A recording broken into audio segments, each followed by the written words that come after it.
যুবশক্তি নিয়ে মিলল বড় আপডেট। কবে থেকে চালু হচ্ছে যুবশক্তি পোর্টাল? আবেদন কবে থেকে করতে পারবেন? একই পরিবারে দুজন কি আবেদন করতে পারবেন এই প্রকল্পে? নিয়ম কি বলছে জানেন? সবাই পাবেন না ৩,০০০ টাকা, এরা পাবে আরো কম। শিক্ষাগত যোগ্যতা অনুযায়ী টাকা দেবে সরকার। আপনার শিক্ষাগত যোগ্যতা অনুযায়ী কত পাবেন জানেন কি? আবেদনকারীদের বয়সসীমা কত থাকতে হবে? আবেদনের সময় এই কাজ করলে আটকে যেতে পারে আপনার টাকা। তাই জেনে নিন ঠিক কি করবেন। অন্নপূর্ণা যোজনার পর এবার রাজ্যের বেকার যুবক যুবতীদের আর্থিক স্বস্তি দিতে যুবশক্তি প্রকল্প চালু করার চূড়ান্ত প্রস্তুতি নিচ্ছে শুভেন্দু অধিকারীর মন্ত্রিসভা।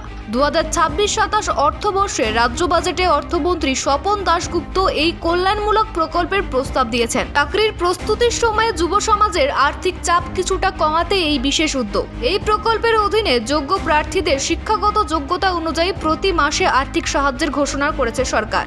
যে সমস্ত বেকার যুবক যুবতী ন্যূনতম স্নাতক বা গ্র্যাজুয়েশন পাশ করেছেন তারা প্রতি মাসে ৩,০০০ টাকা করে আর্থিক সহায়তা পাবেন। যারা মাধ্যমিক বা উচ্চ মাধ্যমিক পাশ করেছেন কিন্তু স্নাতক হননি তাদের জন্য মাসিক ২,০০০ টাকা দেওয়ার সিদ্ধান্ত নেওয়া হয়েছে। আবেদনকারীর বয়স অবশ্যই ২১ থেকে ৪৫ বছরের মধ্যে হতে হবে। আবেদনকারীর পারিবারিক মাসিক আয় অবশ্য ১ লক্ষ টাকার কম হতে হবে। যদি করদাতা হন তবে তিনি এই সুবিধা পাবেন না। এছাড়া পরিবারের অন্য কোনো সামাজিক সুরক্ষা প্রকল্পের সুবিধা থাকলে এই বেকার ভাতা মিলবে না। ইতিমধ্যেই রাজ্য সরকারের তরফে যুবশক্তি ভরসা কার্ডের জন্য অনলাইন পোর্টাল প্রস্তুত করা হয়েছে।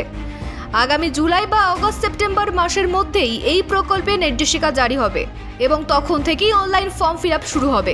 আবেদনের জন্য প্রয়োজনীয় নথি হিসাবে ভোটার আইডি কার্ড, বয়সের প্রমাণপত্র হিসেবে মাধ্যমিক পরীক্ষার অ্যাডমিট কার্ড, শিক্ষাগত যোগ্যতা ও ন্যূনতম শংসাপত্র এবং টাকা সরাসরি স্থানান্তরের জন্য আবেদনকারীর নিজস্ব ব্যাংক অ্যাকাউন্টের বিবরণ। আগামী অক্টোবর মাস থেকে এই ঐতিহাসিক প্রকল্প রাজ্যে কার্যকর হতে চলেছে। সমস্ত প্রক্রিয়া সম্পন্ন করে অক্টোবর মাসের থেকেই যোগ্য যুবক যুবতীদের অ্যাকাউন্টে ভাতার টাকা দেওয়া শুরু হবে।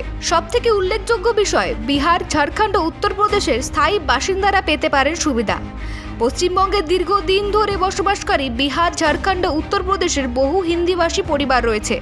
তাদের মধ্যে যারা পশ্চিমবঙ্গের স্থায়ী বাসিন্দা, মাধ্যমিক উত্তীর্ণ এবং বেকার, তারাও এই প্রকল্পের সুবিধা পেতে পারেন। Bureau report, prime 18 media.